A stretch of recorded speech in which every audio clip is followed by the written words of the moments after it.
I guess that's me, folks. We're on the air. It's Thursday. I can't keep 4 days till Christmas, folks. 21st, 4 days till Christmas. And Between the Lines is glad you're watching. I want to point out that due to the cable changes, this goes for all of the nonprofits in this town, we are now on 1086. That's right. Right, brother back there in the back? Channel 1086 on your Comcast cable. Of course, we have more viewers probably online and in our different capacities. Today we have a good friend and a key person in this community and in this county, Naomi Asher, who is in charge of the United Way. How long have you been there, Naomi? 8.5 years. Have you been there that long? Yeah, I know. I remember when you got the job. I know, me it's going too. Fast. And when you're in your late 60s, fast is not good, you know. So, anyway, we're having a great job. Yeah, I understand. I bail everybody out on that kind of but anyway, so I want to talk a little about the United Way. Everybody in the county knows. We're now in Knox County too, by the way. Awesome. We're doing some work with our TV show over there. I'll tell you how I know. I've known it for obviously many years in the United Way. And we see it as a collection of nonprofits or a collection of people managed by you in the United Way that brings everybody together to help everybody, whether it's free medical clinic, who I absolutely love, me too, or Billy and them do a great job, or you get out to the other things. Like I've had ADFAC on here, I've had Girls Inc., Children's Museum, I've had just about everybody on here, and they all do so great. Yeah. And they're all part of your organization. Absolutely. Okay. Yep. So I want to know, first of all, what's your fiscal year? January, December? Yep. So we have new people taking over next month. Yes. Who's going to be the leaders this year? So we don't necessarily do our campaign chair thing anymore, but we don't. We really try to focus on the collective of the entire community. So rather than focusing on having those campaign chairs, we just want everybody to feel part of what we've got going on, and all these different companies that step up and get involved. And so what we do have, though, is a really strong board of directors. Ryan Overton has been our... She's my buddy. I love her. Blake, yeah. Love them. Yeah. She's been our chair for the last 2 years. Tracy Boatner is coming in another good one as our new chair. Yep. Michael Behan is our secretary still. Tom's son, right? Yes. Okay. And Laura Stewart from Y12 Federal Credit Union, she's our treasurer again next year. So the board is really strong. And then Anita Hazelwood is our fund distribution chair. And this is a position that I haven't heard talked about with United Way as much as it probably should be. This position, what they do is they help to coordinate all of the panel reviews and all of the agency reviews. Those are valuable. I was on a couple of nonprofit boards where they came in, and when people were struggling a little bit, they would help. Exactly. You would take somebody with expertise and do a panel review. Yeah. And you review how much money they should get. Yes. Okay. So each year, none of those decisions are made by staff. We have no input into that. Those are all made by community members. Like you said, you served and we're a part of that. So Anita, who's also a volunteer board member, she coordinates who those volunteers are, where they're going. We just work with the logistics and make sure everybody gets to where they need to be. So right now we have 21 applications for funding that have all been submitted. Those were due on Friday. That seems lower than the old past years. So we are now in 3 focus areas. Okay. So the only organizations applying this year are health and senior serving organizations. That makes sense. Our youth was awarded 2 years ago, so they have got one final year of their 3-year funding. Self-sufficiency was awarded last year, so they've got 2 more years, and then health and seniors. So that way we give our agencies 3 years of consistent, stable funding that they can count on, which was a very important shift. That's provided a lot of stability and continuity for our agencies. So this year, does 21 sound like the normal for all 3 or for one? So that's just for one focus area. Okay. So we've still got agencies in those other 2. So we've still got over 40 total agencies. Right. Of course, there are some like ADFAC that fall into all 3 areas. Emory Valley Center fits into all 3 areas. So those 21 grant applications will be reviewed, those agencies will be visited, and then recommendations will be made for funding. And Anita's the point person on that, so she's a very key leader within our board as well. Tell me who Anita is. Anita Hazelwood, she's our VP of Fund Distribution. She works at works for you? CNS. Oh, she Nope. works for CNS. So she's one a of the- volunteer. One of Yep. the volunteers. Okay. How many Yep. people on your staff?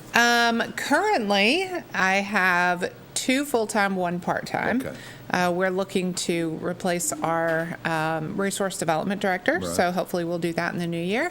But we just brought on our second full-time person, Melinda Holder, and I'm so excited we have this position. So she is a mobility mentor. This is through the East Tennessee Collaborative, which is a Okay. partnership with Knox County United Way. But tell me what, I know you're going to anyway, but Yeah. a mobility mentor. So you're mentoring Yeah. people to be more mobile. We are mentoring people to have economic mobility. So Okay. she What is does that mean? working. What does that So mean, though? do you remember when we were talking about all the TANF grant money in the state of Tennessee and what's the best way to use this money and Yes. how should we disperse this money? Right. Knox County United Way put in a grant for the East Tennessee, the ETC program. East Tennessee Collaborative, and that collaborative is placing these mentors, mobility mentors, at different places all over East Tennessee to work with families directly. So you do have to be a parent, but Okay. they are working directly with families, getting them money and support that they need Wow. to increase workforce development options, get more education, make sure that they are receiving all the assistance that they qualify for, help them get out of debt and into more sustainable positions. Sure. So the whole thing is about creating upward mobility for these families. You know, I do work with St. Joseph's Pantry at St. Mary's every week on Wednesday, take them food, whatever I can do. Yep. The lines, I'm telling you, the lines are all the way down the building and around the corner, and they're lined Yep. up in 35-degree weather half an hour early. Yes. So it seems to me that if food is that basic of a necessity, and I know Yep. ADFAC does a wonderful job with electricity, St. Joseph's does with the food. So I just think that, the healthcare needs and the food needs and the basic needs are getting more, what's the word I'm looking for, more serious or Yes. more, they've always been serious, but Yep. broadening out a little Yep. bit. And one-on-one help with, I think a lot of those people, the lines change, when you do it, over the years, you'll see seniors one year, next year you see mother with children. Yep. But now it's just a breakdown of. Everybody. Yeah, and it's just a lot of people that are just Yep. not doing well. And everything's expensive. Yeah. Assistance calls for the first time have been highest with food requests. Oh, yeah. We've always had high request for utility and rent, but they are the highest right now. The most calls we get are for food assistance. That's crazy. And so this time of year is our busiest. The phones are ringing off the hook with people who need assistance with the holidays. So beginning before Thanksgiving, and this will go all the way to the new year, it's food. It's not even toys this year. It's families that just literally want to be able to provide some kind of holiday meal. And what do for they their need? family. What do they need? What do these families need? I mean, food, but are they asking for the basic week-to-week necessities, or are they wanting more, and a little bit more excess to be able to prepare for Christmas? Yep. So it's all across the board. These are families that maybe don't need help day to day, but when they get something bigger on the calendar or something where that's just one thing too many, we're seeing a huge amount of our population called what we call now as ALICE. That's a data set called ALICE, Asset Limited Income Constrained Employed. So these are community members that are working, often more than full-time hours, that still are just not able to pay their bills, because what we've seen is housing costs, food costs, gas costs, all of these things have gone up, and so they're just not able to keep up with their bills. We're seeing more and more of these families, and that's one flat tire away from not making it that I don't month. know. It's a Christmas meal away from not I being get a able to little make fender it. bender, something $1,100, $900. I mean, obviously, people can drive around with the fender bender, but I mean, it's just like anything that happens is, I mean, no matter how much you make, it just seems to go out the door for the. And I just think about, how do people making $12 an hour do Exactly. it? How do they do it? Yeah. I worry. I mean, if you're alone, it's easier. Yeah. I mean, I've been alone and made $12 an hour. It's easier. But when you've got a child or two and no help, and you're trying to get there, and you're not getting your money from whoever, and you're getting this and that, it's just, if they don't have support, what I call, collaborative support in the families, grandparents, and people like that, which a lot of people do, they Yeah. have no chance. Yeah. It's scary. I've told this story 100 times where I was in Washington about I guess it's been about 8 or 9 years ago, and I was sitting with some Republican congressmen, and we were talking about agendas, and I sat down and I said, and you know my politics is all over the place, but I said, I have a question. They said, what is it? I said, before we start this, I said, what's wrong with everybody having health insurance? Mm-hmm. That's where you have to start. Yeah. You may have to, you can talk about costs, you can talk about what you need to provide, but you can't get away from that one criteria that you need to move towards. And it's kind of like getting rid of one thing and not having any answer. But I just can't imagine, as I get older, I can't imagine older people and children not having access to daily health care is expensive. Yeah, it's very expensive. So I'll tell you a story on that. And this was told in confidence to me by somebody, so no names. But he said that he had seen one of his coworkers selling his like EBT cards, selling his food stamps, and just had this horrible attitude about, anybody who's selling their food stamps for cash. Clearly, they must be trying to buy drug addicts drugs or whatever. Sure. Right. And that is the case a lot of times. It can be. Yeah. Depends how old so it was going on, and he was kind of watching this. And finally one day he just felt the need to confront this person and just said, I know you've got kids, and I just think this is really sad that your kids are going to be hungry. And this guy looked at him, he's lost it, and he said, I sell my EBT cards to buy my son's medicine because it's not covered. Right. I think they had insurance even, and the medicine wasn't covered. And it was the only way to get that kid what they needed. And so it was this constant battle between, do we as parents eat? Like, they were getting enough food to feed the kids and to get his medicine. Yeah. And then everything else was... And I can defend pharmaceutical companies knowing a little bit about that. They spend billions of dollars to develop a drug. They have to get their money back. But... until you get to where other companies can make the same drug and make a generic, it can be crucified. Yeah. And a lot of times it's private. I mean, you get somebody who has a kid who needs medicine. If they'll let somebody know, somebody will help them. I mean, that's what I've found. I found people are pretty generous overall. But that's an excellent point. You don't be careful. You don't really know what's going on until you ask. You really don't. You're absolutely right. So, what is your budget a year? We raise a little over $1 million, so about 1.1. Okay. And the plants are about 30 or 40% of that? Yeah. That's about right. Yeah, that's historical. Yeah. That's not new or old. Yeah.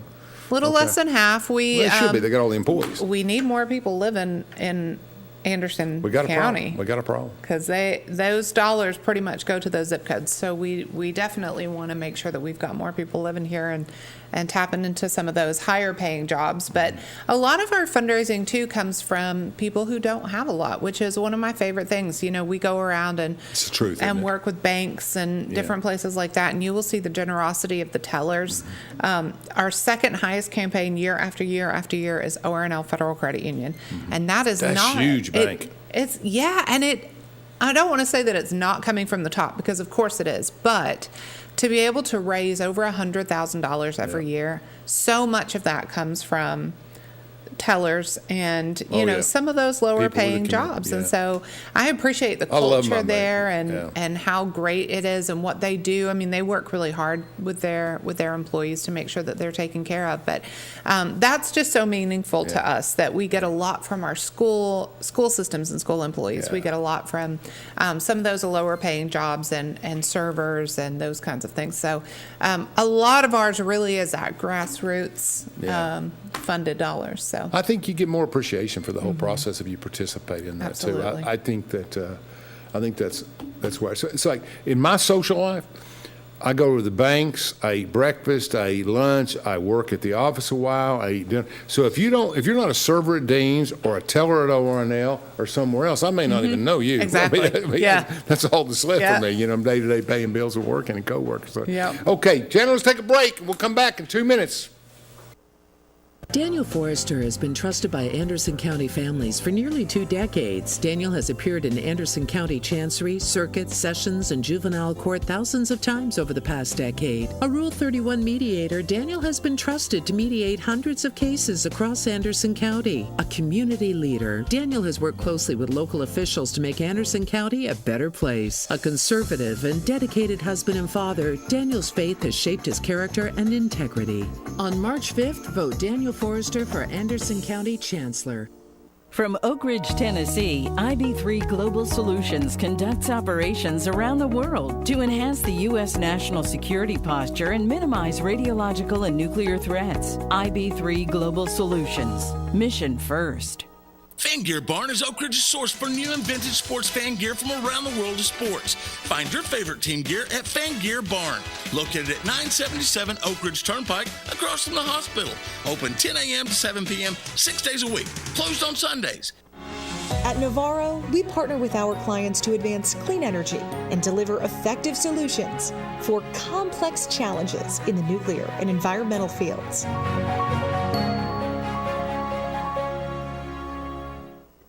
When should you get tested for COVID-19?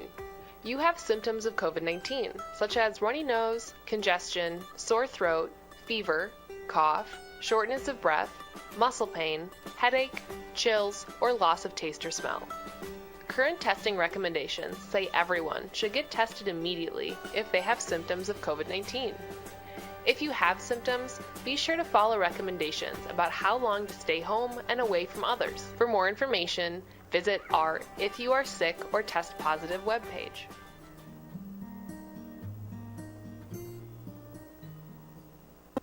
In East Tennessee, winter can be a wild ride of constantly changing weather and cold outdoor fun. Warm up with natural gas heat, hot water, cooking, and soft, comfy clothes. More affordable and reliable than electricity, natural gas makes homes cozy and more valuable. Whether you're a contractor or savvy homeowner, switch to natural gas for your primary energy source. Visit us online at orud.org or call today. Oak Ridge Utility District, your affordable energy source.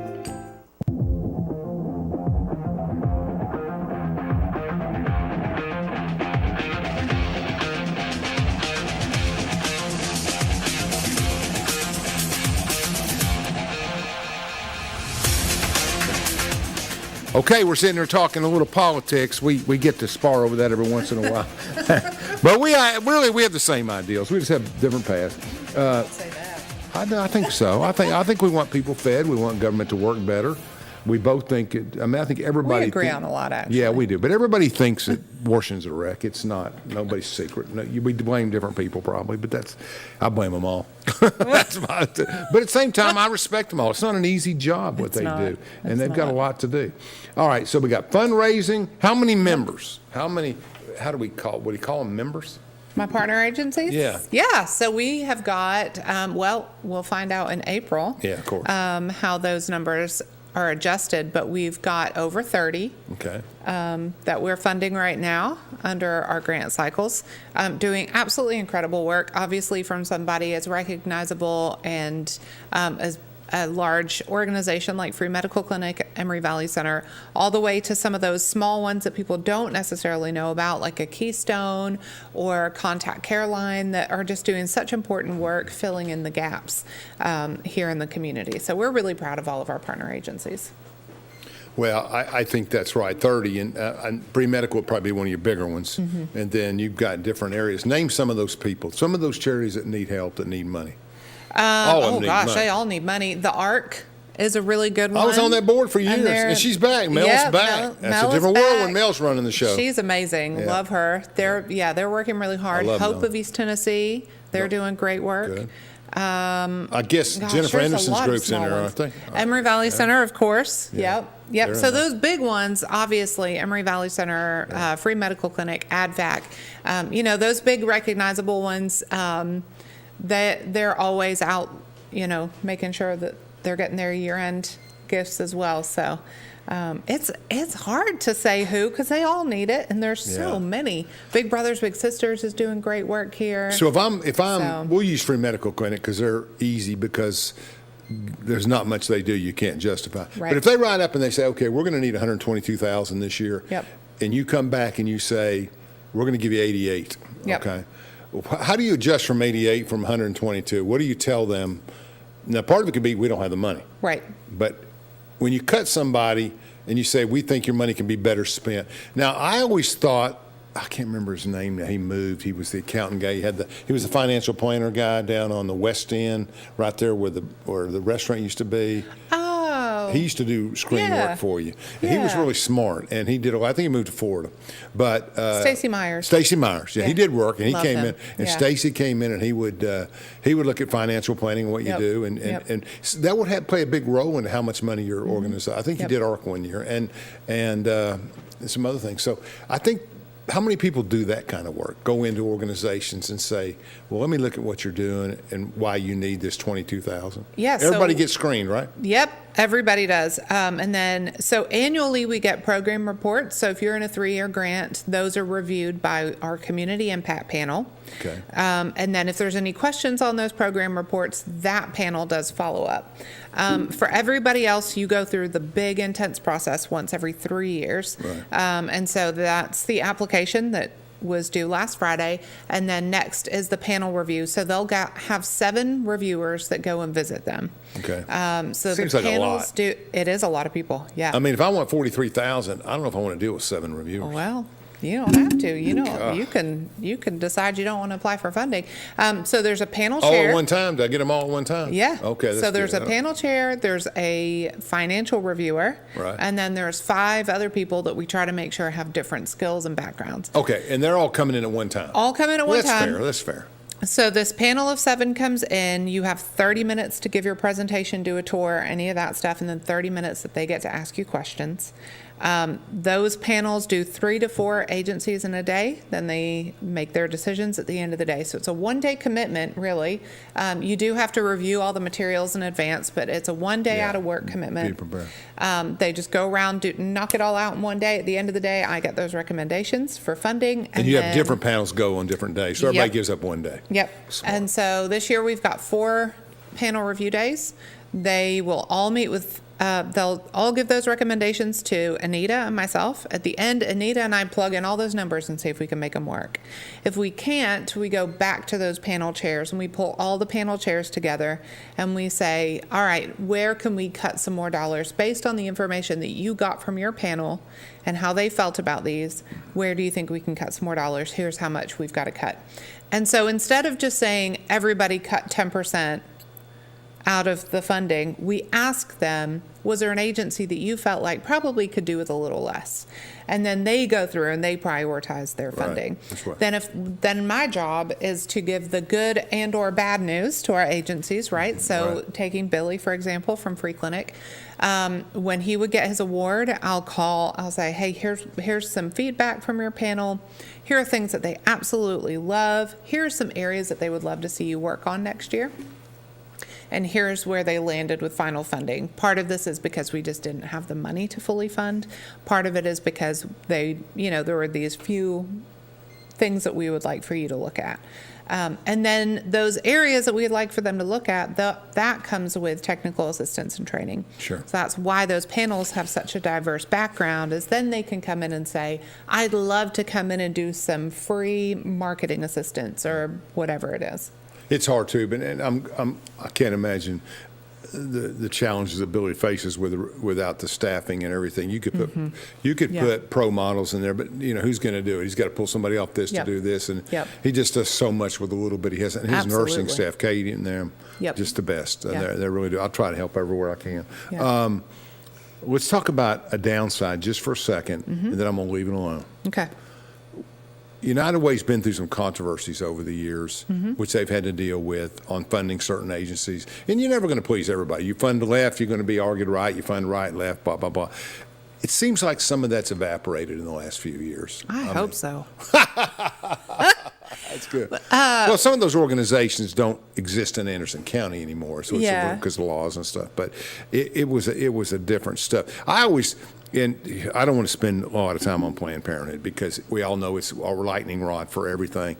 But they did a lot of good work. Mm-hmm. And they did some, and obviously when you reach out across the line, you're going to have fire on both sides. Sure. But the prenatal care and a lot of things. I'm not an advocate for the organization. I don't even deal with them, have no contact with them, but I know a lot of people that have been helped by them. So I'm hoping that the processes that are agreed upon can continue and all that kind of stuff. But anyway, I'll leave it at that. So you don't really have any, I just picked them because they've been more of a fire rod.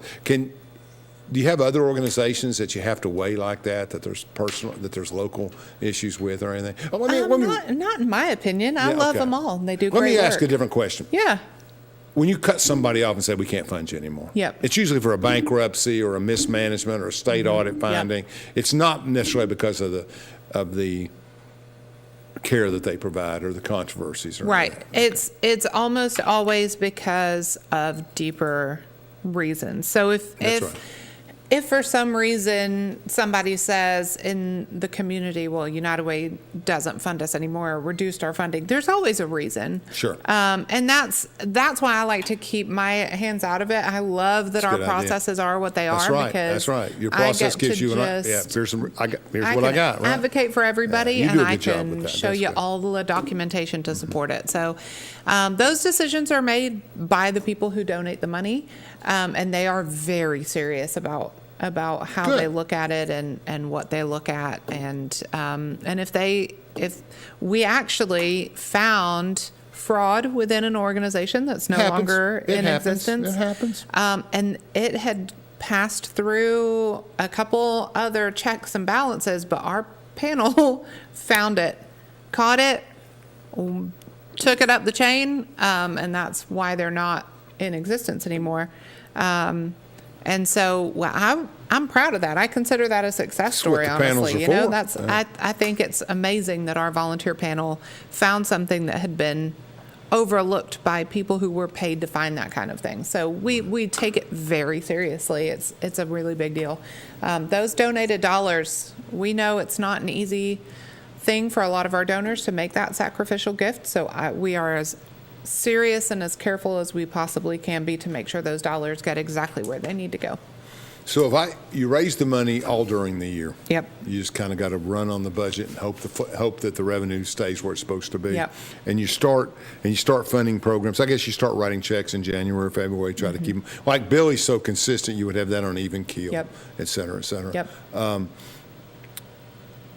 They get quarterly payments based on their grant awards. All right. So if I'm getting $22,000, I'm going to get a quarterly payment. Not going to do it monthly or yearly. We're going to do it quarterly. That's pretty smart. And if problems develop, they go out of business in September, they're not going to get a check. Exactly. That's right. I figured that's how it works. Tell me about some of the newer organizations, some of the things that weren't provided for 10 years ago or 8 years ago when you got there, and now we have new organizations doing new things. Oh, goodness. ASAP is one. ASAP, interesting. And they do great prevention work. Yeah. They are actually a state example of how to run a good prevention alliance. Stephanie Strutner, very good friend of mine, who did a great founded job. the Did a great organization. job. She's She been there a has long been time. to meet with presidents. She's still does it. working in that area. and does a great deal. She works with Tennessee Prevention Alliance now. So they are phenomenal. Love that they are a funded partner. Child Advocacy Center, they've been around for a long time, but they had not previously been a funded partner. They are absolutely doing great work and needed that funding. Boys and Girls Club in the northern part of the community, they had not had funding previously, and they are serving by the end of the year. Yeah, so Mike Swisher has been up there. Over 500 kids, I think they said, is what they're getting close to serving now between from Clinton up to Rocky Top. Yep. Phenomenal work that they're doing, working really hard with those kids that are very, very low income. Right. And they're very creative in their approach. So Mike changed jobs. Yep. He's gone back in the corporate world where he started. And you got a new director up there? Right now, Matt Queener, who worked sure. with Mike for a long time, he's doing that. Good. For now, so. And there's a lot of rural poverty in that area. I mean, you go Huge from New amount. River down to Briceville, down to, and I say, they're happy kids, but Yeah. but they don't have a lot. And anything we can do through the Boys Club and Girls Club is be great up there. I really like Absolutely. that. That's good. I'm glad you're involved Yeah. up there. How much?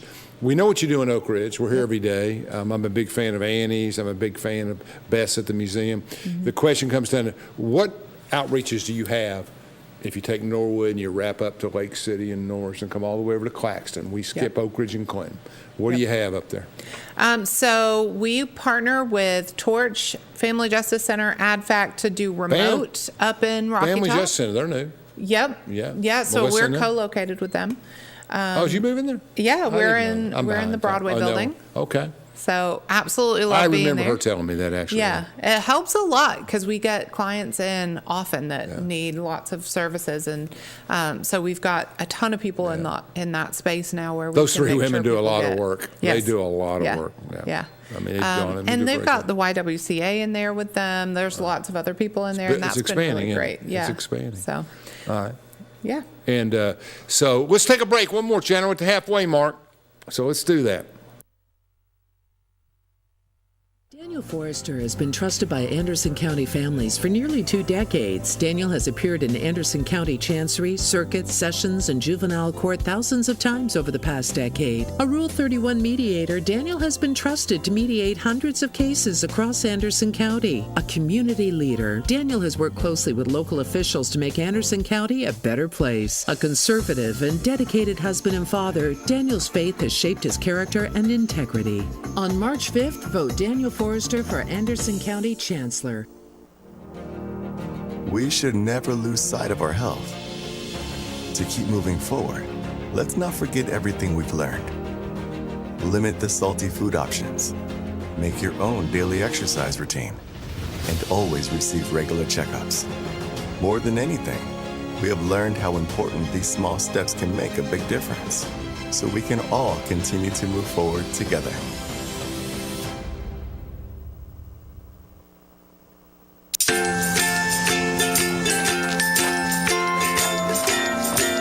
All right, crew, let's get started. Sure.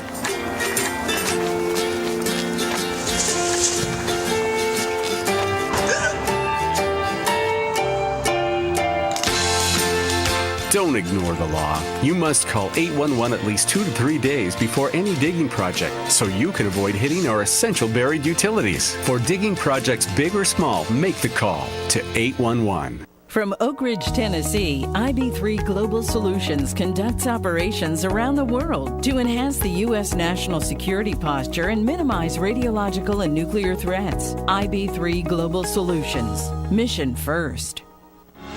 At Navarro, we partner with our clients to advance clean energy and deliver effective solutions for complex challenges in the nuclear and environmental fields. Fan Gear Barn is Oak Ridge's source for new and vintage sports fan gear from around the world of sports. Find your favorite team gear at Fan Gear Barn, located at 977 Oak Ridge Turnpike, across from the hospital. Open 10 a.m. to 7 p.m., 6 days a week. Closed on Sundays.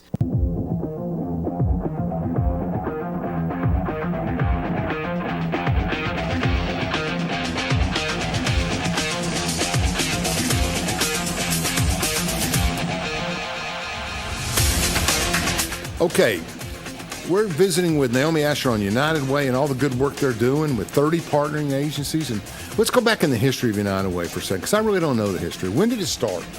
Do you know what part of the country or where it happened? I do know it sounds like a joke. It was like a rabbi, minister, and a priest in a boat. Yeah. It's one of those things where you think no, but yeah, it was some community members came together, and so there was community trust. There was big city. I can't remember all the rest of them, but yeah, there were lots of different types of like community trust type organizations. Okay. Here in Anderson County, that's what we had, was a community trust where people would put money together, and it would go to individuals that needed support.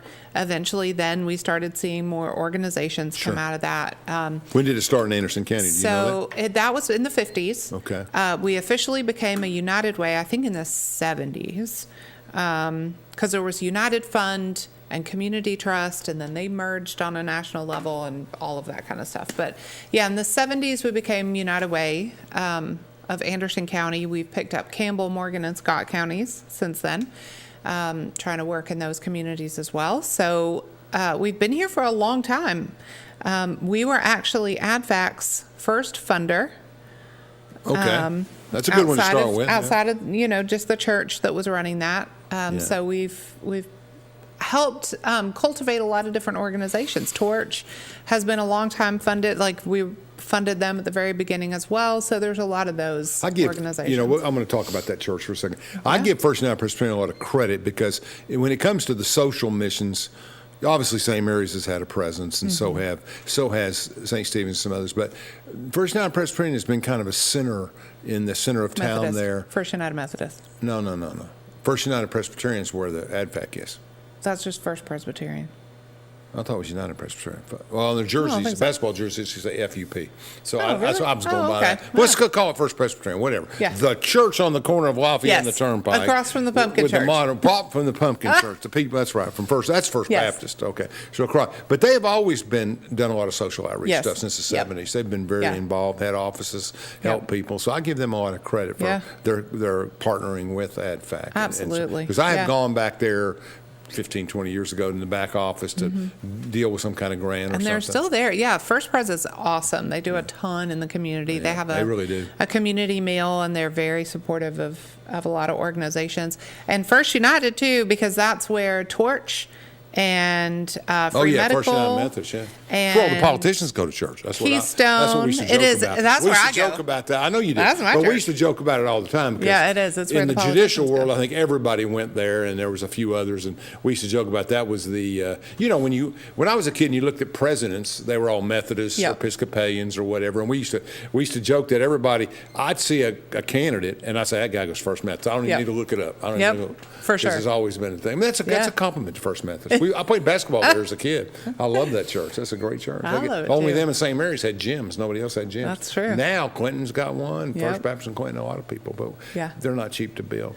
We've got a lot of really great churches. I'm sitting here looking over at High Places Church, and there are just so many churches that do such I don't know if it's the same one as there work. 20 years ago, but they do a great job. Yeah. They do. And they reach out to a completely different constituency and different things of that nature. Because in the cities, and I've lived in 2 or 3 different cities, but in the cities, churches pretty much run most of the social help. It's just huge. Yeah. And you pretty much have to work through those networks. And here, I think, but the point is, it still works here as well. Absolutely. Et cetera, et cetera. So, Lake City, what's going on up there? Anything?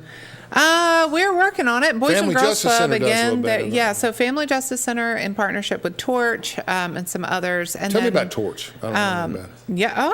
Torch is great. Yeah. I know their one paragraph press release, but I don't know what. So they have opened up their new housing. So they're doing. They provide stable housing, so it's a housing first model. Okay. So that's what they do. They are very focused on just families with children. So we want to make sure that no children are on the street. That's right. So that's kind of the main priority. So there's a shocking amount of homelessness in this community. And here's the hardest part is that because of the way that funding comes down, federal funding through HUD, they cannot use that for somebody who's what's considered transient or couch surfing. So if you've got somebody living with couch you. surfing, I've never heard that. That's good. From one to the next. So if you've got somebody sleeping on your couch and if they were not sleeping on your couch, they'd be on the street. They don't qualify as homeless because they are currently in your home. In a home. Yeah. They're currently housed. So it's a really difficult situation. Torch does get quite a bit of flack for there being a lot of people that need assistance. There are a lot of people around town living outside, but if they don't have kids or, even if it's a family that's living in a car, they have a car and another family doesn't. So it's really hard to help explain. So who does qualify? If you are a family and parent with children that is literally living on the street, you'd qualify. But they stay on a wait list too. So they've got new housing. They've also got the Agape houses that Michael McCutcheon was running. So they've got housing, but they just stay full. And then they are constantly providing hotel rooms, which is very expensive. So They need those year-end gifts, especially as we get into the cold. We're hoping that we'll see some churches pop up again this year that will allow people to come in from the cold when we do get those freezing nights. But it's a really scary time of year for a lot of people. Oh, I can imagine. Yeah. I mean, I was involved in some of the early developments in D.C. and New York and other places, and it's just overwhelming. I mean, it's just overwhelming with some of the stuff trying to get people out of the cold. I mean, it's unbelievable. I don't see a lot of how many homeless people live here on the street here in Oak Ridge and Anderson County. I think they're mobile. They keep moving. But yeah, I mean, we've definitely, you can drive down to the library. I know of several people that are living outside the library Oak Ridge right now. Okay. We've got families in Rocky Top that are living outside. We've got there are some tent villages. There's some places around that nobody would know, and there's definitely people that are living there. But it's one of those things where you don't want to bring too much attention to it because they can get in trouble for being out there and living that life. So it's really hard. It's really, really difficult. But then we get into the issue, and we haven't talked about this because none of the agencies came up in like, is Ridgeview on your list? Absolutely. I mean, a lot of it is the collateral issues of mental illness and different things that prevent them from being able to be in a stable relationship and or carry a job, which in the bigger cities is a big percentage of people. Yeah. And especially if you get older, and it's just harder. I mean, it's just harder. And then you get kids, because some are borderline things, and they don't manifest as well. Tell me about Ridgeview. What do you do with Ridgeview? We actually fund their indigent population medical support and prescription support for that population. It's a really great program. They do so much over there, and they ask for just the bottom dollars that they need. So they're pretty well run. Out of their budget. And this is another example of how intense our panels are. Looking at their budget, their $15-20 million plus budget, you would think, well, why do you need $20,000? No, this panel can put that $20,000 into an organization with a budget of $75,000 a year, and it's going to make such a huge impact over there. But when you really look at why it is, well, because this is a small piece of a program that is not funded, that can't be funded through other areas. And so if we didn't provide this money, that population would not get their prescriptions. They wouldn't get their medicine. They wouldn't be able to function, and this program wouldn't run the way that it runs. And so when you really dig into it, you'll realize, same thing for the McNabb Center. That's another one that you look at their budget, it's enormous. Why do you need our $5,000 for your sexual assault center? Well, because these are last dollars. It's kind of like the Hope Scholarship, right? Sure. So it's last dollars. This is like, okay, we've been everywhere else first, and now we just have this small gap. Can you help us fill this gap? So you can imagine how hard it gets to be when we've only got that limited amount of money. And it's kind of like every organization is really looking at this as being those last dollar gap dollars. And it's really hard because those dollars, if they're not there, that person won't get what they need. Really, these applications have so little padding in them that it's really difficult to make those decisions. Well, and staff is such an expense. I mean, in any business, not just in mental health, but in any business, it's an expense. But you're right. You think of your family budget. You sit down, okay, we got 2 car payments, we got rent, we got electricity, okay, we got that loan, we've got this education loan. And you get down to it, and you start your budget with $6,500, which is combined everything else. You got $6,500. Well, you get down to it, you're in the $500 to $700 range. That's what an extra $500 can do for you. Absolutely. It's no different than family. When somebody says, well, we're going to give you, even though your family makes $120,000 between you, we're going to give you an extra $500 bonus. It makes a difference. Huge or you end up on difference. credit cards, and that's a whole nother story for people that are in trouble. But I see more people in the middle class, whatever that means. It's gone now. But, I see more people in full-time working positions starting to struggle. Absolutely. I see them. I see a lot of layoffs and different things happening. Yeah. And I don't know. Okay, so I we had have. Go a ahead. family come in last week. It was, or it wasn't last, it was a couple weeks ago. But it was a minister and his wife and their 2 children. Both parents are working, but their house got sold out from under them. And they could not, they were homeless because Wow. they were in a rental. The rental got sold. There was nothing. There was just nothing that they could afford. No other rentals, no other. And came to our office. I mean, both working good jobs, and there was just nowhere to live. And that's another kind of new Housing. need, that housing for people that should be able to afford a house. So when you think about the ones that can't, I mean, And that's the downside of crazy. all the appreciation, and people are making a Absolutely. lot of money. I mean, my house went from this number up 60% in 2 years. Yeah. But you change that over, and they got a much higher payment. yeah, And it's a much different world. yeah. All right, Chandler, take us out for 3 minutes, and we'll be back. Daniel Forrester has been trusted by Anderson County families for nearly 2 decades. Daniel has appeared in Anderson County Chancery, Circuit, Sessions, and Juvenile Court thousands of times over the past decade. A Rule 31 mediator, Daniel has been trusted to mediate hundreds of cases across Anderson County. A community leader, Daniel has worked closely with local officials to make Anderson County a better place. A conservative and dedicated husband and father, Daniel's faith has shaped his character and integrity. On March 5th, vote Daniel Forrester for Anderson County Chancellor. From Oak Ridge, Tennessee, IB3 Global Solutions conducts operations around the world to enhance the U.S. national security posture and minimize radiological and nuclear threats. IB3 Global Solutions. Mission first.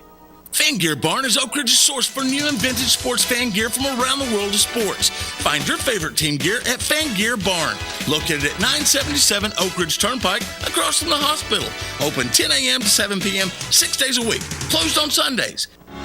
At Navarro, we partner with our clients to advance clean energy and deliver effective solutions for complex challenges in the nuclear and environmental fields.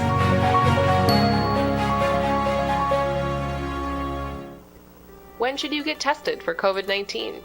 You have symptoms of COVID-19, such as runny nose, congestion, sore throat, fever, cough, shortness of breath, muscle pain, headache, chills, or loss of taste or smell. Current testing recommendations say everyone should get tested immediately if they have symptoms of COVID-19. If you have symptoms, be sure to follow recommendations about how long to stay home and away from others. For more information, visit our If You Are Sick or Test Positive webpage.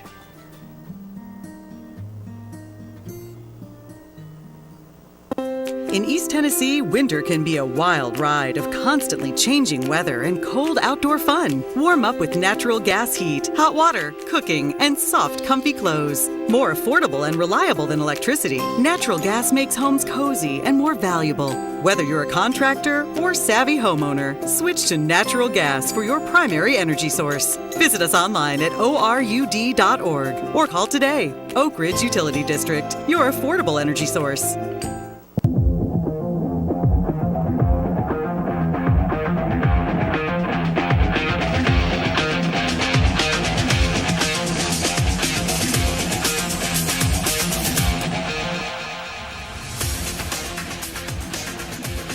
Arguing politics on the breaks, but we're okay. But we're going to we're going to talk about we're going to talk a little bit more about other organizations. You know, how do people get involved? How do they get involved? What you got all these organizations collecting money? I don't work for any of those organizations. Yeah. I know you'll take a check, but what's the absolutely what's take a check. what's the like I know people, my friends, we go down and get 500 this organization or 1,000. These are Yep. significant amounts of money, Yeah. et cetera. So, but I never think about. I think of United Way as being a collective of organizations, not individuals. Yeah. So we really are trying to change that. When you give your money to United Way, it provides a lot more than just pass-through dollars. So previously, it's kind of been viewed as a funnel, right? So I don't really know the organizations very well. I'll just throw my money over here. Y'all figure it out, which is still obviously a piece of it. I hear a lot, well, I can look somebody up on GuideStar. Absolutely, you can look at their audit or whatever, but you don't really know the impact, and you don't really know the outcomes of what they're doing. You don't know if they're using the most up-to-date and current, most informed ways of serving clients. You don't know if they're doing that kind of case management. That's a big piece of what we do at United Way is really try to figure out where are these dollars going to have the biggest impact on the needs that are the highest at the moment, and not only put the dollars there, but then also provide a lot of technical support and training. So we, like we talked about a little bit earlier, we can provide somebody to go in and say, hey, we want to come alongside you and help you with your financial practices. We want to have somebody come in and help you rewrite your policies, help you with HR, help you with marketing, help you with your branding, help you with your website, like whatever it might be. We've got people in the community that are ready and willing to give their time. So if you are one of those people, please let me know. I would love to hook you up with an organization that needs your assistance. We also do big volunteer days. So we did a big chunk of work over at the ARC. We've done volunteer projects at ADFAC, at Emory Valley Center. So we coordinate these days where, hey, I don't have a lot of time all year round, but I'd love to take a Saturday a quarter or just one Saturday a year. We'll take you and send you somewhere that you can make a huge impact in the community, helping an organization for a day. So we do a lot of that as well. And then we provide monthly trainings to the community at large, and then also for our agencies. That might be a DEI training, it might be an HR training, it might be, hey, let's reevaluate your insurance needs and figure out if you're fully covered. Any kind of different training that would cost these agencies a lot of money otherwise, we're doing that free of charge. So we really provide a lot more than those pass-through dollars. You get all of this support and weight behind it to have those connections and things as well. Does United Way apply for grants on its own? We or do. Just through the, okay, tell me about your grant work. Yeah, so we are doing a lot of direct work now. So we run a lot of initiatives. We provide feminine hygiene bags. I got a call during COVID from a teacher who said that they were having students that were skipping at least one day a month every month. And if you think back, this is when kids were going on off days. So they weren't even going to school every day. And it turned out that teacher kind of said, I think it's a lack of feminine hygiene supplies because a lot of people are struggling. They think if you've got to make the decision between tampons or food, you're probably going to buy food, right? Yep. So we had these kids that were embarrassed. They didn't want to come to school. And so what we've started doing is providing their makeup bags. They've got pads, tampons, wipes, extra underwear, some chocolate, and a little note in there that just says, hang in there. We've been providing those. We've done more than 6,000 of those bags all throughout Anderson County, Campbell County. We're getting them to Morgan County next school year. Does your United Way cover more than Anderson? Yes. So we have Anderson, Campbell, Morgan, and Scott counties. And we have heard back immediately from almost every school, every counselor to say our attendance for our female students has increased dramatically since we started doing this. That's correct. So it's a huge impact. So that's one thing that we apply for funding for grant funding for pretty frequently because we need to keep that going. It's just one of those things that falls between the cracks. Right now we're providing heaters, blankets, and coats to organizations and also to individuals. They can come in and shop and get a coat completely free of charge. We put the word out. We thought we'd maybe get 100 coats. We got 800 items, blankets, heaters, coats. And so we've had people in and out coming to get those. We've still got 400 or 500 that we haven't distributed yet. So looking for places to get those out while it's still cold. We do bags, emergency bags for people who are homeless. That are living outside. We provide these bags that have this time of year reflective warming blankets. We've got food that's easy to eat, that doesn't require being heated, and those kinds of things.